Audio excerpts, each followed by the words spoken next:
Corona संकट से दो हाथ कर रहे जिला चिकित्सालय में नई समस्या खड़ी हो गई है और सफाई व्यवस्था चरमरा गई है। सफाई कर्मी सहित लेबर कार्य करने वाले लगभग 62 कर्मचारी काम छोड़कर हड़ताल पर बैठ गए। जब ठेकेदार बंटी चौहान जिला अस्पताल आया तो वहां काम करने वाले कर्मचारियों ने 3 माह का वेतन मांगा तो बंटी ने कहा कि मैं 3 माह का वेतन नहीं दूंगा। इन गंभीर हालातों में जान जोखिम में डालकर काम करने वालों के पैरों से जमीन खिसक गई। दूसरा आंखें तरेर कर बोला कि अब से 4500 में काम करना होगा। महिलाओं की आंखों में आंसू भर आए। तब सुपरवाइजर नागेश ने बंटी को कहा कि आपके खाते में कंपनी कलेक्टोरेट के अनुसार 7300 की सैलरी डाल रही है तो आप 4500 में क्यों काम करवाना चाहते हो, जबकि कंपनी ने आपको हमारा वेतन पूरा भेजा है। इस पर बंटी भड़क गया। नागेश का आरोप है कि कर्मचारियों के हित की बात करने पर बंटी ने मुझे सुपरवाइजर से भी हटा दिया और कर्मचारियों ने भी कलेक्टर को भी शिकायत की। बताया जा रहा है कि बंटी मजदूरों के मेहनत का रुपया खुद डकारना चाहता है। पहले एक प्रोफेसर के साथ भी बेहुदा व्यवहार के कारण एफआईआर के कारण बंटी चर्चा में था। बताया जाता है कि कईयों की उधारी हड़प चुके इस ठेकेदार की आदत ही फोकट खाने की हो गई है।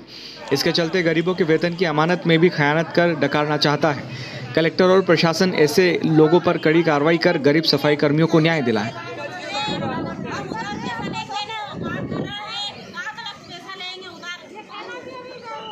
करेंगे 3 महीने की सैलरी चाहिए जी। 7300 जो आ रही है वो कलेक्टर हिसाब से वो चाहिए हमें 3 महीने की सैलरी। जिला चिकित्सालय सफाई कर्मी, हम साफ सफाई करते हैं। तो घर कैसे चला रहा? 3 महीने से वेतन नहीं मिला तो बहुत आश्वासन दे रहे हैं। वो तो चलो हमारा घर अच्छा है जो हम खाना वाना घर व्यवस्थित खा पी के ना आ जाते हैं। रोज़ का आश्वासन मिल जाता है कि आज मिलेंगे कल मिलेंगे। आज नए ठेकेदार आया तो बंटी चौहान बोलते हैं जो कभी नहीं आए, जो आज ही आए बताए, और आज बोलते हैं कि आपने हमें क्यों नहीं बताया। नहीं दिया, ये सफा झूठ बात है। बंटी चौहान के अकाउंट में पेमेंट आया। बंटी चौहान ने आकर इन लोगों को 4,500 हज़ार रुपये के हिसाब से दी और बोले कि बाकी अकाउंट में आपके तनख्वाह आ जाएगी। उसके बाद अभी 3-4 दिन के अंदर 7,350 रुपये इनके अकाउंट में आए, सिर्फ 21 जनों के। बाद में उनसे कह रहे हैं कि आधे इसको दे के ये करो और 4.5 में रखेंगे। जब मैंने आवाज़ उठाई तो मुझे हटा दिया। उनका कहना है कि आपके द्वारा पैसे लिए गए तो मजदूरों को नहीं दिए गए। ये इनके अकाउंट भी चेक कर सकते हैं, उनके पास जो डिटेल है वो भी चेक कर सकते हैं और मेरे अकाउंट भी चेक कर सकते हैं कि क्या है। मैं साक्ष्य देने के लिए तैयार हूँ। जो आरोप लगा वो गलत है, वो सरासर निर्धार है। जब भी तो मुझे हटाया है और मेरे को इनके साथ खड़ा कर दिया है। सर हमारी 3 महीने की तनख्वाह नहीं आई है। बिना तनख्वाह में हमने कोरोना में काम कराए हैं। उसके बाद भी अब नया ठेकेदार जो चेंज हुआ यहाँ पे वो बोल रहा है कि हमें तनख्वाह आज से दूंगा। मतलब हमारी 3 महीने की पुरानी तनख्वाह कहाँ गई? हम पॉकेट में पैसे का काम कराएगा सर, हमारा पैसे कहाँ आएगा? हमको हमारा पैसा चाहिए बस। हमारा पैसा चाहिए सर ऐसे हम 62 कर्मचारी है सर। इस मामले पर बात करने के लिए हमसे ठेकेदार बंटी चौहान जुड़ चुके हैं। बंटी जी, स्वागत है आपका खबरवाला में। मैं ठेकेदार हूँ नहीं। जी जी, आज का एक मामला सामने आया है। कुछ कर्मचारी आप पे आरोप लगा रहे हैं कि आपको ठेकेदार बता रहे हैं, आप पे आरोप लगा रहे हैं कि 3 महीने का वेतन नहीं दिया है, हंगामा कर रहे हैं, क्या कहना है?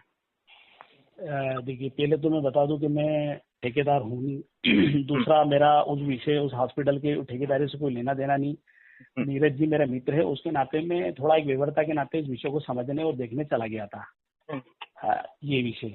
तीसरी बात है कि एक विवरता के नाते 2-3 बार वो जब मंसूर यहाँ लेने आए थे ठेकेदार, तो मैं 2-3-4 बार उनके बाद जरूर राउंड में उनके साथ में गया जी। तीसरी बात, जब मैंने वहाँ जाके ये सब चीजें देखी समझी तो उल्टे कर्मचारी कह रहे थे कि 3 महीने का वेतन तो नाकेज वहाँ सुपरवाइजर है उसी ने कर्मचारी रखे हैं और जितने कर्मचारी इनको मिले हैं उतने कर्मचारी वो सारी चीजें रखेंगे।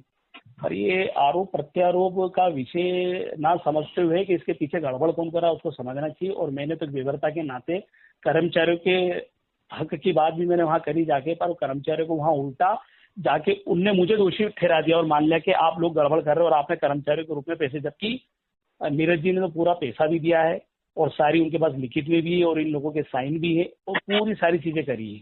कर्मचारी सीधे आरोप लगा रहे हैं कि 3 महीने का वेतन नहीं मिला है और जब अगला वेतन की जब बात आ रही है तो आप उन्हें ये कह रहे हैं कि अब आपको 7,300 कर्मचारियों की सीट जो है वो कर्मचारियों के पास है, एक नंबर। दूसरी बात है कि कर्मचारियों ने साइन करके पैसे लिए, वो सीट भी उनके पास है। कर्मचारियों के अकाउंट में डाले, वो सीट भी उनके पास है। जब 44 कर्मचारी 70 ही उनको लगा के काम कर रहे तो किस पे कर रहे हैं? और मेरी एक बात है कि ऐसे कौन से कर्मचारी के 3 महीने बिना वेतन के लोग काम कर रहे हैं? मेरा है पीना है तो मेरा इतना सा कहना, मेरा इससे कोई लेना देना नहीं। मैं कोई ठेकेदार नहीं हूँ, मैं तो विवरता के नाते में उन लोगों को समझाने। जब आप ठेकेदार नहीं तो फिर जिला अस्पताल किस लिए चले गए आप? एक व्यवहारता के नाते, एक परिवार और दोस्त के नाते। कौन है ओरिजिनल ठेकेदार? नीरज जी है, नीरज सिंह जी, भोपाल से।